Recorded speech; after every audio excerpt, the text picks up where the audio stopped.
Hi everyone, good morning. সবাই কেমন আছো? আশা করি ভালো আছো, আমিও ভালো আছি। তো বাপের বাড়ি থেকে চলে এলাম। ভাইফোঁটা তো তোমাদেরকে দেখালামই। তো ভাইফোঁটাতে কী কী গিফট পেয়েছি চলো তোমাদেরকে দেখাই। চলো ফার্স্ট এটা দেখাই। যে একটা শাড়ি, এই শাড়িটা আমাকে আমার জেঠুর ছেলে দিচ্ছে, সুতি ছাপা শাড়ি।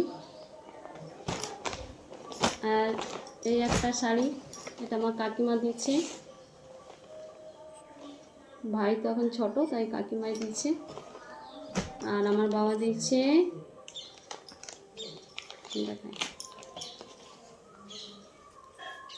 এই যে পায়ের নুপুর, বাবার কাছ থেকে নিয়েছি এগুলো পরার জন্য বাড়িতে, কারণ আমার আর জোড়া আছে, সেগুলো বড় মানে একটু ভারী ভারী, সেগুলো সবসময় পরে থাকতে পারি না, তাই এগুলো নিয়েছি পরার জন্য বাড়িতে। আর আমার পিসির ছেলে টাকা দিয়েছে, আর এগুলো দিয়েছে আমার বাবা, আমার মেয়েকে দিয়েছে জামা প্যান্ট কিনতে। তো এগুলোই হচ্ছে আমার কালী পুজোর পাওনা ভাইফোঁটাতে। তো কেমন লাগলো অবশ্যই জানাবে। টাটা।